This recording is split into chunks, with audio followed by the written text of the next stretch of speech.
दलित, पिछड़े, अकेले के लोग सब एक होकर के जो हमारे संचालक ने आह्वान किया है कि हमें नवंबर में जंतर मंतर में इतनी बड़ी तादाद में हमें इकट्ठा होना, विरोध करना है। क्योंकि साथियों, ये संविधान बदलने की बात कोई आज से नहीं है। अटल बिहारी वाजपेयी के टाइम में भी रचना संविधान बना था। धर्मप्रकाश भारती जानते हैं, पूरे उत्तर प्रदेश में हमने हर जिला मुख्यालय पर उसका विरोध करने का काम किया था। इसलिए संविधान तो उनका बना रखा है। आप देख रहे हैं सतमारक रांगनंबर यूट्यूब चैनल और मैं लालचंद सतमारक। अगर हमारा वीडियो आपको अच्छा लगे तो लाइक करें, शेयर करें, सब्सक्राइब करना बिल्कुल न भूलें। हमारे सभी आदरणीय बुद्धिजीवी सज्जनों और इस कार्यक्रम में उपस्थित लंबे समय से उनके विचारों का श्रवण करते हुए आज जो अंत में संचालक ने भारत के संविधान को बचाने के लिए जो हम सब लोगों ने संकल्प लिया है, वास्तव में उसको बचाने का समय आ गया है। साथियों, बाबा साहब अम्बेडकर ने कहा था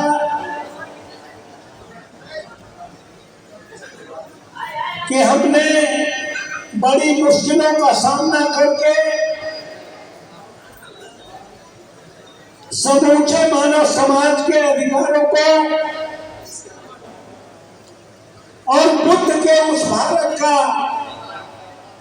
जिसको 2500 साल पहले भगवान बुद्ध ने सर्वे भवन सुखिनः सर्वे सन्तु निरामया सर्वे भद्राणि पश्यन्तु मा कश्चित् दुःखभाग् भवेत्, धरती पर कोई दुखी ना रहे, उसकी कल्पना को अगर इस धरती में किसी ने साकार करने का काम किया है तो उस महामानव का नाम बाबा साहब अम्बेडकर है और उस पवित्र ग्रंथ का नाम भारत का संविधान है। मैं कोई लंबी चौड़ी बात नहीं कहूंगा। आप लोगों ने बहुत सारे विचार रखे हैं, लेकिन मैं एक ही बात आपसे कह रहा हूं कि भारत का संविधान खतरे में है कि नहीं है, आप ये विचार करें। आजादी के इतिहास में पहली बार सुप्रीम कोर्ट के 4 जज अपने चैम्बरों से निकलकर प्रेस मीडिया के सामने कहने को मजबूर हो कि भारत का लोकतंत्र खतरे में, इससे बड़ी कोई खतरे की घंटी हो नहीं सकती। जब राफेल के मामले में चीफ जस्टिस ऑफ इंडिया संज्ञान लेने की कोशिश करते हैं तो उनकी 10 साल पुरानी स्टेनों से रेप केस लिखवाकर राफेल का फैसला अपने पक्ष में कराया जा सकता है। तो आप समझ लें कि भारत की कोई भी संवैधानिक संस्था स्वतंत्र नहीं है।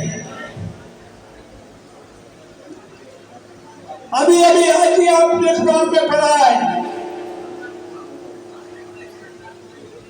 एक देश एक चुनाव।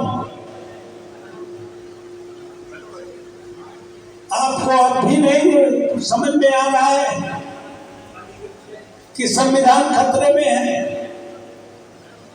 मैं और कोई लंबी चौड़ी बात कहते हुए ये कहना चाहता हूं कि जो कुछ मिला है आपको संविधान से मिला है,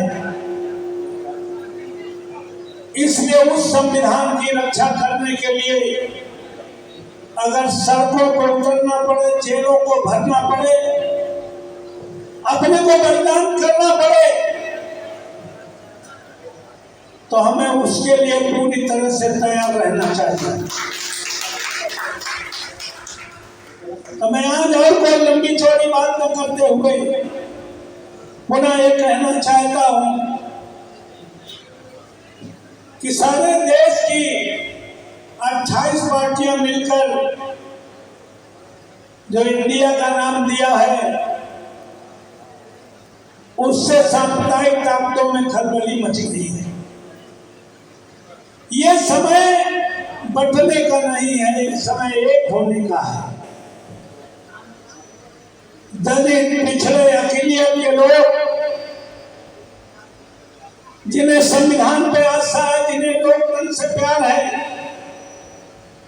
उन्हें सबको इकट्ठा होकर आपस में भाईचारा बनाकर बाबा साहब को 76 साल के लिए न आरक्षण दिया था, न 76 साल के लिए विचार किया था कि 76 साल बाद भी जिनके वोट इस देश में ज्यादा होंगे वो दूसरों के रहमो करम पर रहेंगे। बाबा साहब ने कभी सोचा भी नहीं था।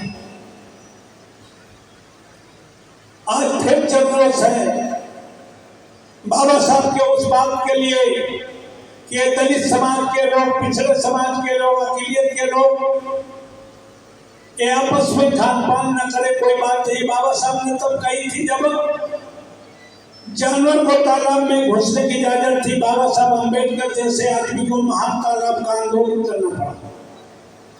वो जानते थे कि हमने वोट का तो राइट दे दिया है, लेकिन अगर इनमें भाईचारा नहीं बना, 6743 जातियों में अगर बटा रहा समाज, हमें लगता है 76 साल में हमने राजनीति में जातियां चलाई है। जातियां बनाई दूसरों ने है, चलाई हम सब ने है।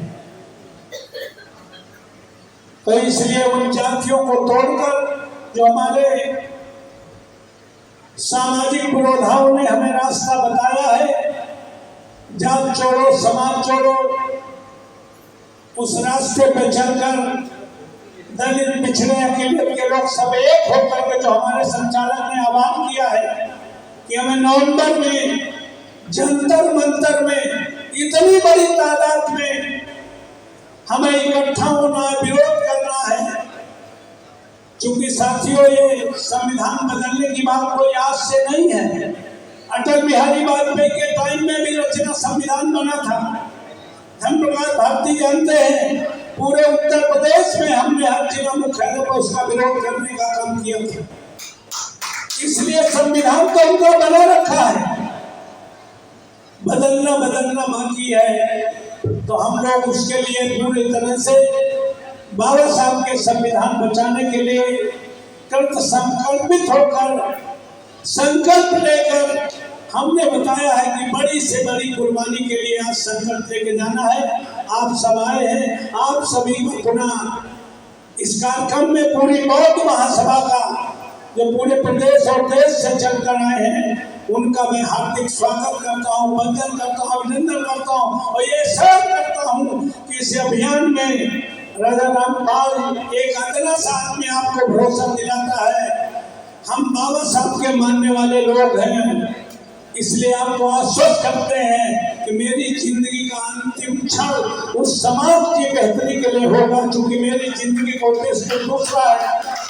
मेरी जिंदगी का मकसद उन करोड़ों लोगों के लिए जिंदा रहना है जिनका कोई देखने और सुनने वाला नहीं है। हमने पूरे सार्वजनिक जीवन में कभी आने वाले का नाम, उसकी जात, उसका दल, उसका धर्म, उसका क्षेत्र कभी नहीं पूछा।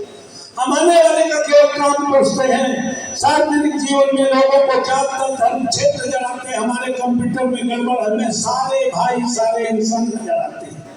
इन 25-30 सालों में कोई करोड़पति, अरबपति हम पर भरोसा करता है कि नहीं करता मैं नहीं जानता, लेकिन इन 25-30 सालों में हमने समाज के उस आखिरी व्यक्ति को भरोसा पैदा करा दिया है जिसके पैरों में चप्पल न हो, शरीर में कपड़ा न हो, पेट में भोजन न हो, हम जैसे व्यक्ति के पास आने तक के पैसे न हो, अपनी समस्या कहने के शब्द न हो।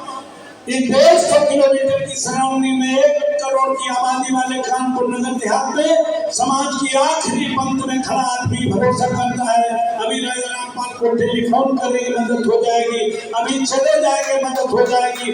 ये भरोसा समाज के और सत्य व्यक्ति को हमारे शरीर की अंतिम सांस तक कायम रहेगा। हमें लगता है यही बाबा साहब अम्बेडकर चाहते थे, यही भगवान बुद्ध चाहते थे। उस दिशा में चलने के लिए संकल्प लेकर चलने का काम करना चाहिए। आप सब आए, आप सबको बहुत बहुत धन्यवाद, साधुवाद, नमो बुद्धाय, जय भीम, जय भारत। जन समाज के सभी भाई बहन अपने भविष्य का निर्माण करने के लिए बाबा साहब डॉक्टर भीमराव अंबेडकर तथागत गौतम बुद्ध के मार्ग पर चलने के लिए सतमार्ग रॉन्ग नंबर को फॉलो करें, लाइक करें, शेयर करें और सब्सक्राइब नहीं किया है तो सब्सक्राइब जरूर कर लें।